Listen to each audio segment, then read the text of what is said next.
Hitman Absolution. What do I have to say about this game? You know, it's a stealth game by IO Interactive, sequel to Hitman Blood Money, one of my favorite games of all time. It was just so creative, and I had never played anything like it before, because I had never played any of the other Hitman games, which I still haven't. I've kind of played them, but I never actually got into them. So that's that. And Hitman Absolution is basically reviving the series. It's been six years, you know. And when I saw the E3 demonstrations and stuff, you know, I was actually disappointed because it looked like they were taking a more Splinter Cell type route with all the instinct stuff and all the hiding from the police. But, you know, then I got kind of okay with it because I thought, you know, Blood Money's first mission wasn't exactly the best mission in the game, and you weren't really being all creative and sneaky. And, you know, so I figured, you know, and that's probably one of the first missions in Absolution. There probably aren't going to be any like that.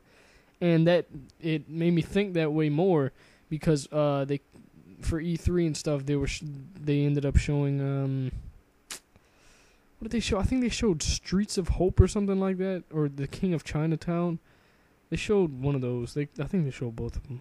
Well, those were really getting me excited because they really looked like the Hitman levels they gave you. It was an open sandbox area. You could roam around and shit and, you know, use your tactics to kill your target. You know, whatever you want to do. Creative ways, accidents. And I was kind of pumped up. You know, I really wanted to play this game. So the game comes out. I buy it. You know, I'm playing it, and the first mission comes, and I'm like, I was like, this is pretty cool. Okay, it's an introduction mission, and then they introduced this instinct system, which is fucking. I have some serious problems with this game, and it's not even. It's design choice problems. Like, it's not that hard to do a Hitman game. It's really not. You just have to get players an open area, a target or two to kill, and some creative ways to kill them. You don't need to take this fucking story route, make every fucking other level linear where you're escaping from cops, and introduce this stupid as fuck disguise system, which, you know, it makes sense sometimes, because, you know, logically, if you got a couple janitors in a building, they're probably gonna know all the other janitors in the building. But when it doesn't make sense when the fucking Chicago Police Department will know every single fucking cop in the state. And, you know, I can understand if you're up in his face, you know, if you're close to him and he sees, hey, I don't know who that is. But when you're just walking the streets of Chinatown, where there's hundreds and hundreds of people and 20 or 30 cops, depending on what difficulty you're playing, and these cops are just eyeing you down from far distances, and they'll just automatically suspect you and see through your costume. That's kind of stupid. It really is. And then this instinct meter is fucking retarded too. I don't know what. Okay, the instinct idea is cool because, well, the map was good. I don't know why they had to get rid of the map, but it was to make it more accessible to new players. Instinct mode is where you hold the right bumper and you can, like, see through walls and see your player paths, see your NPC paths and stuff. And you can turn that all off, but it really makes no sense because it's basically your map, which you had in Blood Money on the hardest difficulty. So there's no point in turning it off. You need to turn off the hints though, because that shit is stupid. I mean, well, it's not. You can't use hints if you want to use your brain. But, you know, I would be fine with all that if this shit wasn't let me explain this disguise system to you. When you are in someone else's disguise, like a cop or something like that, what happens is when you're walking past them, a little arrow, if they're looking at you, if you're in their line of sight at all, a little yellow arrow will start to get higher and higher and higher. It will start to, like, grow. And once it gets to a point, they'll suspect you and be like, hey, come here. I don't recognize you. And the only way to get past this is to hold the right bumper to, like, tilt your hat. Now, see, the problem with this is when tilting your hat drains the meter, your instinct meter. So, yeah, it drains your fucking instinct meter. It's the stupidest shit I've ever heard. It drains your instinct meter, and the only way to fill up your instinct meter, you're probably thinking, okay, well, I'll just wait and let it recharge or something. No. The only ways to fill up your instinct meter are to get headshots. I think it's subdue a target or kill a target. I don't fucking know. I know you get instinct from headshots or maybe just killing a target. And by hiding in plain sight. Well, you might be thinking, oh, well, that's easy. It's a Hitman game. Just hide. No. Not with this game. You have to, like, walk up to these fucking tiny little areas where you can, like, hide by, like, sticking a book to your face or something. And there's very, very few of those. Unless you know every fucking level by heart. So it's already forcing you to do things which shouldn't be the case in a Hitman game. So it's already not giving you the freedom of choice because you have to kill guys to refill this meter. Whereas in other Hitman games, you could go through a level without killing anyone. In this game, you can't do that unless you fucking play it Splinter Cell style, which I am not gonna fucking do. That's stupid. It really pisses me off how they took the fucking Splinter Cell route where you're fucking evading 80% of the missions in this game. That's another problem. I was so pissed when I figured out that very few of the missions were actually going to be like traditional Hitman missions. I can probably name 3. King of Chinatown, Streets of Hope.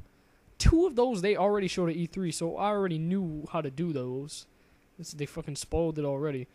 And the other one was maybe, I don't know what the hell it was. This one was pretty good actually. The one in the barbershop, but that was tied to the fucking Streets of Hope, so I don't even know if that counts. Yeah, that's it. That's like 3, and there are like 20 fucking missions in this game. 20. 3 out of 20 are Hitman missions. What are the other ones? Well, you're fucking escaping police, evading military and the agency. It's so stupid. I mean, I didn't wait 6 years to play a Hitman game where I'm running from fucking cops. And I understand you want to take a more story-driven route, but don't fucking do it. Don't take a story-driven route with a Hitman game. Because they fucking, every mission is linear. I didn't even want to play this thing halfway through because I realized, I mean, and the disguise system is broken. Fuck, you can't. And on the harder difficulties, it becomes increasingly stupid because these guards will see through your disguise in a millisecond. So you're busy trying to sneak past every little thing and do all this crap. But there's this new mode. It's called Contracts mode, and it's basically where you can create your own hits. You can choose any level in the game, anyone, and it's sort of like a multiplayer mode, but it's not. You can choose your level, choose your equipment. That's another problem I have with this game. I don't want to get sidetracked, but you can't choose your equipment before going into a mission. I miss playing Blood Money and being able to upgrade my silver ballers with all the money I've acquired from getting these hits, and like go into a mission however I want. But back to what I was saying. Contracts, you can choose your equipment and stuff, and basically make your own hit. But they made it to this is pretty cool. They made it to where you have to actually play the mission to create your contract, so you can't just make a fucking impossible contract that no one else can play, because you have to actually do it to make it available. Which, can lead to problems. I don't know. They maybe should have added a manual save system. Oh, the fucking checkpointing system in this game is horrible. Alright, this is what they... Alright, you can't just save like in other Hitman games. There's this... It's like a little light that comes out of the ground, which are like checkpoint systems, and you get like halfway through a level and you'll click on a checkpoint. But half of the time you won't even find them, and on harder difficulties there are barely fucking any. It's just stupid. IO Interactive said they did this to prevent trial and error. No, that's... Why? Why would you ever do that? Okay, the greatest things about Hitman was that you could fuck around, do what you wanted, do things at your own pace, and if you fucked up, I'll just reload my last save. I mean, with this game, you can barely do that because you're relying on this fucking checkpoint. And a stupid... I don't know what this is... I don't know what they were thinking, but when you reload a save and go back and from your checkpoint, you reload the save, you'll all the NPCs and all the guards you've taken out, they'll all respawn. I'm pretty sure your targets the targets you killed will actually stay. Your objectives will actually stay accomplished. But every guard you kill to get there just respawns, which is kind of really fucking stupid, because you can get through an area and kill these guards and like you'll reload or something and they'll all be back and you're like, what, why? And some guy from IO Interactive responded and he was like, it wasn't meant to be a save system, it was meant to be like, I don't understand what they were trying to do here, but it's a really bad system. Back to contracts mode, I keep fucking sidetracking. Yeah, you can create your own hits. You can mark a target, and all the conditions you have on there will be applied. Like if you don't miss any shots, the person that does that contract can actually do that objective and get extra money, extra points for their score, and in turn get money, which you can use to upgrade your guns and buy outfits. And it's a pretty good idea, the contracts, but it's not it's not that it's not executed properly. It's just that very, very few. See, that's where this game runs into a bit of problems. Because so few levels actually feel like Hitman levels and are actually sandbox and fun to use this mode in. There are only like 3 or 4 maps that anyone ever uses out of the 20, and that's a shame. Because you can't. It's not gonna. I'm not gonna play this mode if people are only using like 2 or 3 maps. And what's up with the community? These guys are some fucking idiots. Okay, you will only ever see like fucking the first mission, the one in the mansion, where there's a chef, and that's usually your only fucking target. Everyone keeps making the same fucking contract. I don't know why. It's essentially just fucking boring, uncreative missions this community is fucking making, and like, to do the least amount of work for money. It's not fun to play these missions because of the community. I mean, the mode it's not really that fun. It was pretty fun when I was playing it at first, but sooner or later you get bored with the contracts. And yeah, if people would get more creative with these contracts, and I don't blame people for not getting creative, because you don't really have a good arsenal to work with. I mean, you really, like I said, you only have like 3 missions that are actually like Hitman. You're not gonna get many creative missions out of these levels, any good contracts, because there's just not enough to work with. And I really hope to see some DLC with some actual good Hitman levels.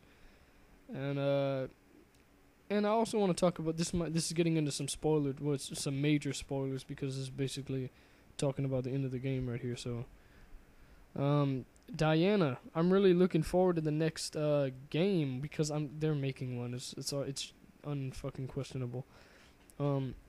Since she's not dead and she faked her death, and she's actually, I guess she's back in the agency, I guess, because at the end of the game she's like, thank you 47, the money has been wired to your account, welcome back.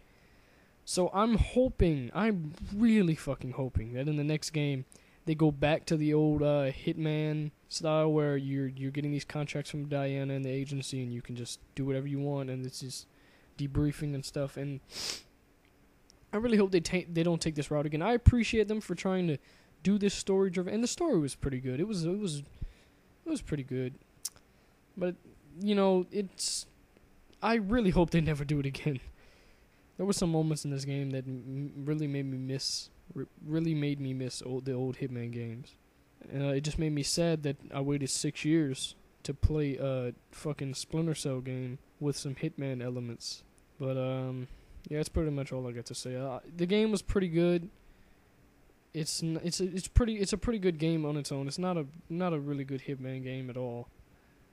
It's not worth the $60 price tag, I can tell you that. In my opinion, unless you fucking love Splinter Cell, you should just wait for the Game of the Year edition if they come out with DLC, or at least wait till the price goes down on this fucking thing. Or rent it. Yeah, it's a good rental. It's not too long. I mean, I bought it and I'm already sick of it. I'm not sick of it. I'm not. See, with Blood Money, I replayed the. I got more hours in Blood Money than I did in Skyrim, and I got like 350 hours in Skyrim. I mean, I literally played these Blood Money missions and just loved it with a passion. I mean, And I haven't even felt like replaying Absolution one more time on a harder. I have no need to replay this because I've got it's a bunch of linear missions. You get from point A to point B, one sandbox mission, 3 more fucking 4, 5, 6 more fucking linear missions into the game. It's not fun to me. It might be fun to you, but I don't like this game. The fact that it's Hitman and it's trying to be like Splinter, it really just irks me. I'd say this game would be I'd have to give it a strong 5 out of 10. It's got some good moments and it's pretty, the graphics are just phenomenal, but you know, I kind of wish they toned down the graphics a little bit so they could give us larger levels instead of these broken down into fucking 4 section levels, which I hate. You know, to the average Splinter Cell fan, you might give it like an 8 because it's got some pretty good stealth mechanics, but it's just not a good Hitman game, and that really turns me off. So yeah, 5 out of 10. What more can you do? See you, folks.